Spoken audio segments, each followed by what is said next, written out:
শেষ পর্যন্ত ভাই বাংলাদেশের বিরুদ্ধে ভারত ম্যাচটা জিতেছে। বাইরে ভাই কি ম্যাচটা হয়েছে, আর শুভমন গিল এবং কেএল রাহুল মিলে ম্যাচটা জিতিয়েছে ভাই। একসময় তো ভেবেছিলাম ভাই হয়তো ম্যাচটা শেষ, আমাদের হাত থেকে গেছে ম্যাচটা আমাদের হাত থেকে। আর আমরা দেখেছি প্রত্যেকবার যখন বাংলাদেশের বিরুদ্ধে এরকম ম্যাচ হয় ভারত এইভাবে হাড্ডাহাড্ডি লড়াই করে, তবে শেষ পর্যন্ত ভারতীয় টিমই ম্যাচ জিতে। তবে ম্যাচটা অনেক দুর্দান্ত এবং রোমাঞ্চক হয়ে ওঠে। আর কালকেও সেম একইভাবে হয়েছিল। তো কালকের ম্যাচে কি কি হয়েছে পুরো বিস্তারভাবে আলোচনা করব। তো যদি ম্যাচটা দেখে থাকো তাহলেও ভিডিওটা দেখো, আর যদি ম্যাচটা না দেখে থাকো তাহলে তো অবশ্যই দেখতে হবে। তো চলো ভিডিওটা শুরু করি। তো কালকে আমরা দেখলাম যে প্রথমে বাংলাদেশের ক্যাপ্টেন নাজমুল হোসেন শান্ত ভাই টসটা জিতে প্রথমে ব্যাটিং করার সিদ্ধান্ত নেয়। যদিও রোহিত শর্মাকে যখন জিজ্ঞেস করলো যে তুমি যদি টস জিতে তাহলে তুমি কি করতে, তো ও বললো যে আমি টস জিতলে প্রথমে ভাই বোলিংই করতাম। সেই দিক দিয়ে আমাদের টস জিতায় কোনো ভাই ক্ষতি হয়নি, যে যার জায়গায় ঠিক আছে। তো প্রথমে বাংলাদেশের টিম ব্যাটিং করতে নেমে যেভাবে ভাই ব্যাটিং করছিল, অন্যদিকে ভাই আমাদের বোলাররা যেভাবে বোলিং করেছিল ভাই দেখে মনে হচ্ছিল যে আমরা হাইলাইট দেখছি। কিরকম ভাই মোহাম্মদ শামি প্রথম ওভারে এসেই ভাই উইকেট নিয়ে নিল, তারপর পরের ওভারে হর্ষিত রানা উইকেট নিয়ে নিল। তো এইভাবে উইকেট চলতে থাকলো এবং 10 ওভারের ভিতরে 8 ওভার 3 বলে ভাই বাংলাদেশের 5টি উইকেট হেরে গেছে মাত্র 35 রানের স্কোরে। আর আমরা ভেবেছিলাম হয়তো আমরা হাইলাইট দেখেছিলাম। তার মধ্যে একটা সময় এমন হয়েছিল যে অক্ষর প্যাটেল তার হ্যাট্রিক পাওয়ার ভাই একদম কাছে চলে গিয়েছিল এবং হ্যাট্রিক পেয়েও যেত যদি রোহিত শর্মা ক্যাচটা না ছেড়ে দিত। একদম ইজি ক্যাচ চলে গেল রোহিত শর্মার হাতে, যে স্লিপে দাঁড়িয়েছিল, কিন্তু ক্যাচটা সে ভাই নিতে পারলো না, হাত থেকে ছিটকে পড়লো। সেখান থেকে রোহিত শর্মা অনেক আফসোস করেছে যদিও, তবে অক্ষর প্যাটেলেরও ভাই হ্যাট্রিক পাওয়াটা মিস হয়ে গেল। এইভাবে 10 ওভারের ভিতর অর্থাৎ 8 ওভার 3 বলেই বাংলাদেশের টিম 5 উইকেট হারিয়ে ফেলে, যার কারণে আমরা অনেকেই ভেবে থাকি হয়তো, আমি ভেবেছি ভাই হয়তো 150 রানও করতে পারবে না টিম। আমি বললাম যে হয়তো 150 রান করতে পারবে না টিম, তো যেভাবে খেলেছে আর মাত্র 5টা উইকেটই আছে। কিন্তু না ভাই, আমাদের ভারতের টিমের, আমাদের ভারতের প্লেয়ারদের অন্য একটা প্ল্যান ছিল। তারা ভাই যারই ক্যাচ আসছিল ভাই মিস করে দিয়েছিল। প্রথমে তো রোহিত শর্মা ক্যাচ ছাড়লো, তারপর দেখলাম যে হার্দিক পান্ডিয়াতে একদম ইজি ক্যাচ চলে গেল, সেও ক্যাচটা ছেড়ে দিল। তাছাড়া কেএল রাহুল একদম ইজি স্টাম্পিংও মিস করে দিল। তো তখন বুঝলাম যে আমাদের টিমটা হয়তো অনেক কিছু প্ল্যান করছে, যে হয়তো এত কম রানে আটকানো যাবে না, রান যদি বানায় না তাহলে আমরা খেলবো কি করে, একটু রান বানানো দরকার। তারা হয়তো সেই প্ল্যান করেছিল। কিন্তু অন্যদিকে আমাদের ভাই মাথা ব্যথা হয়েছিল ভাই দুজন ব্যাটসম্যান, জাকির আলী যে ভাই প্রথম বলেই আউট হওয়ার কথা ছিল সে, এবং তৌহিদ হৃদয় যেভাবে খেলেছে এবং ভারতীয় ফ্যান্সদের মাথা ব্যথার কারণ হয়ে দাঁড়িয়েছিল। একটা বোলারও ভাই উইকেট নিতে পারছিল না যেভাবে দাঁড়িয়েছিল। স্পিনারদেরও খুব ভালো খেলছিল, তাছাড়া ফাস্ট বোলারও ভালো খেলেছিল। কোথায় 35 রানে ভাই 5টা উইকেট আউট হওয়ার পর 189 রানে 6 নম্বর উইকেট পড়লো। তারপর ভাবলাম যে হয়তো গেছে ভাই। একসময় তো ভাই পুরো অনেকে ভাই রাগিয়ে ম্যাচ দেখা বন্ধ করে দিয়েছিল, ভাই উইকেট নিতে পারছে না আমাদের বোলাররা। কিন্তু তখন ভাই মোহাম্মদ শামি এসে জাকির আলীকে আউট করে দেয়। কিন্তু তারপর থেকে ভাই সেখান থেকে তৌহিদ হৃদয় ভাই তার সেঞ্চুরিটাও করে। আমরা বলে দিই যে জাকির আলী এবং তৌহিদ হৃদয় বাংলাদেশের এই একদম কঠোর অসম্ভব থেকে ভাই সম্ভব করে দিয়েছে। যে ম্যাচটা ভাই ওরা 150 রানেও হয়তো করতে পারতো না, সেখান থেকে 228 রানে পৌঁছানোর একমাত্র কারণ হলো তৌহিদ হৃদয় এবং জাকির আলী যেভাবে খেলেছে। জাকির আলী ভাই 114 বলে 68 রান করেছে এবং সেখানে তৌহিদ হৃদয় 118 বলে 100 রান করেছে।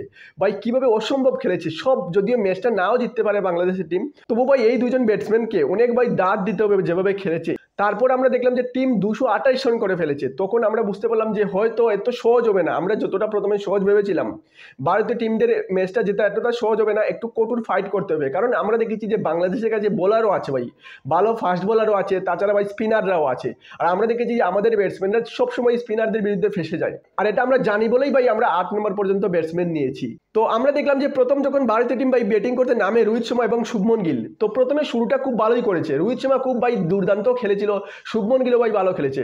তো ভাই যদিও রোহিত শর্মা 36 বলে 41 রানের স্কোরে আউট হয়ে যায়, ভাই তাসকিন আহমেদের শিকার হয়ে যায়। তারপর আমরা দেখলাম যে বিরাট কোহলি আসে, সেও ভাই অনেক সময় স্ট্রাগল করে। আমরা দেখলাম 38 বলে 22 রান, 38 বলে 22 রান করেছে ভাই। অনেকটা সেই দিনের বাবর আজমের নকের মতো খেলেছে। এত স্লো খেলে যদিও আমার পছন্দ হয় না। একসময় আমরা ভাই আশা করেছিলাম যে 30 ওভারের মধ্যে যদি আমরা ম্যাচটা জিতে যাই তাহলে আমাদের ভাই নেট রান রেট অনেকটা উপরে হয়ে যাবে, তো সেই দিক দিয়ে অনেকটা প্লাস পয়েন্ট থাকবে। কিন্তু ভাই শেষ পর্যন্ত এটা তো হলো না। শেষ পর্যন্ত ভাই আমরা এটা প্রার্থনা করেছিলাম যে ভাই কোনো রকম ভাই ম্যাচটা জিতে যাই। বিরাট কোহলিও ভাই আউট হয়ে গেছে, রিশাদ হোসেনের ভাই বোলিংয়ে একদম ভাই প্লেয়ারের হাতে ক্যাচ ছেড়ে দিয়ে আউট হয়ে গেছে। তারপর আমরা দেখলাম যে শ্রেয়াস আয়ার এসেছে, সেও কালকে তাড়াতাড়ি আউট হয়ে গেছে। তারপর আমরা দেখলাম যে এজ ইউজুয়াল অক্ষর প্যাটেলকে কেএল রাহুলের আগে পাঠানো হয়, যেমন হয়েছিল ইংল্যান্ডের বিরুদ্ধে। তো কালকেও সেম করা হয়। তো অক্ষর প্যাটেলও ভাই কালকে বেশি কিছু করতে পারেনি, একটা ভাই বড় শট খেলে পরের বলেই আউট হয়ে যায়, স্পিনারের ভাই শিকার হয়ে যায়। তখন থেকে আমরা একটাই প্রার্থনা করেছি যে ভাই কোনো রকম ম্যাচটা আমরা জিতে যাই, ম্যাচটা যাতে না ফাঁসে। কালকে শেষ পর্যন্ত 4টি উইকেট আউট হওয়ার পর রোহিত শর্মা, বিরাট কোহলি, শ্রেয়াস আয়ার এবং অক্ষর প্যাটেল আউট হওয়ার পর আমরা ভেবেছি হয়তো ম্যাচটা গেছে। যদিও ভাই অন্যদিকে শুভমন গিল গিল দাঁড়িয়েছিল ভাই নন স্ট্রাইকার এন্ডে, যদি দাঁড়িয়েছিল তবুও ভাবলাম যে যদি ম্যাচটা হেরে যায় তাহলে ভাই ইজ্জতের প্রশ্ন আছে। তাছাড়া যেই পরিস্থিতিতে আমরা ছিলাম আর এখান থেকে ভাই ম্যাচটা হেরে গেলে ভাই একদম রেকর্ড হয়ে যাবে। তো তারপর দেখলাম যে কেএল রাহুল আসে এবং কেএল রাহুল ভাই 19 বলে 9 রান করে ভাই জাকির আলীর কাছে ভাই ক্যাচটা ছেড়ে দিল। তাসকিন আহমেদ বোলিং করছিল, কিন্তু ভাই ভাগ্যিস ভালো জাকির আলীকে কালকে যেরকম ভাই রোহিত শর্মা ক্যাচ ছেড়েছিল, সেও ভাই কেএল রাহুলের ক্যাচটা ছেড়ে সেও ভাই আমাদের ভাই সেই রিটার্নটা দিয়ে দিল, রিটার্ন গিফটটা। থ্যাঙ্কস। ভাবলো যে আমারও ভাই কেসটা তোমরা ছেড়েছো তো আমি তোমার কেসটা ছেড়ে দেই। ভালো হয়েছে ভাই, তখন ভারতীয় টিম একদম করুণ অবস্থায় ছিল, কারণ আর মাত্র দুটি ব্যাটসম্যানই ছিল, হার্দিক পান্ডিয়া এবং জাডেজা, এবং অনেকটা রানেরও প্রয়োজন ছিল। এবং তখন দেখলাম যে কেএল রাহুল এবং শুভমন গিল মিলে ভালোই খেলেছে এবং শুভমন গিল সেঞ্চুরি করেছে ভাই। শুভমন গিল তার সেঞ্চুরিটা করেছে 101 রান করেছে 129 বলে। তাছাড়া আমরা দেখেছি যে কেএল রাহুল 47 বলে 41 রান করে ম্যাচটা ভাই জিতিয়েছে। তো আমরা দেখলাম যে পুরো 50 ওভার খেলতে হয়নি, যদিও বাংলাদেশের টিমও ভাই পুরো 50 ওভার খেলতে পারেনি, আমাদের টিমও ভাই 47 ওভারের আগেই ম্যাচটা জিতে গেছি। তো এইভাবে ভাই একদম ভয়ঙ্কর পরিস্থিতি থেকে আমরা ম্যাচটা জিতেছি। তো এখন মেইন কথা হচ্ছে কালকের ম্যাচটা তো জিতে গেছি, তো 23 তারিখে আছে ভাই পাকিস্তানের বিরুদ্ধে ম্যাচ। তো আমরা দেখেছি যে গতকালকে যে আমাদের ফিল্ডিংটা এক্সপোজ হয়েছে, তাছাড়া আমাদের স্পিনারদের কাছে যেভাবে স্ট্রাগল করেছে, টেস্ট ম্যাচ হয়ে যাক কিংবা ওডি ম্যাচ হয়ে যাক, বারবারই আমরা স্পিনারদের সামনে গিয়ে স্ট্রাগল করতে হয়। তো এইভাবে 23 তারিখে ভাই চলবে না, কারণ পাকিস্তানে একটা ম্যাচ হেরে আসছে, তাছাড়া ওদের অনেকটা স্ট্রং টিম আছে, আমরা দেখেছি ওদের কাছে ভাই ভালো স্পিনারও আছে। তো এরকম বাংলাদেশের বিরুদ্ধে যেরকম ম্যাচটা খেলেছে, পাকিস্তানের বিরুদ্ধে এরকম ম্যাচ খেলে জিততে পারবে না, বহুত বড় ফাইট দিতে হবে, কারণ পাকিস্তান একটা ম্যাচ হেরে গেছে। তাছাড়া অন্যদিকে পাকিস্তানের এটা নকআউট ম্যাচ হয়ে গেছে, যদি ওরা হেরে যায় তাহলে ভাই ডু অর ডাই ওদের। যদি ম্যাচ জিতো তাহলে ভাই চ্যাম্পিয়নশিপে ভাই রেসে থাকবে, আর নাহলে ভাই গ্রুপ স্টেজে তুমি বিদায় নিতে হবে। তো সেই দিক দিয়ে পাকিস্তানের টিম অনেকটা স্ট্রং হয়ে আসছে, যদি স্ট্রং হয়ে আসলে ওদের যে ওপেনার ছিল ফাকার জামান, সে আউট হয়ে গেছে, রুলড আউট হয়ে গেছে চ্যাম্পিয়ন্স ট্রফি থেকে ইনজুরির কারণে। তো সেই দিক দিয়ে একটু দুর্বল থাকলেও কিন্তু ওদের কাছে স্পিনার আছে, ইভেন ফাস্ট বোলারও আছে।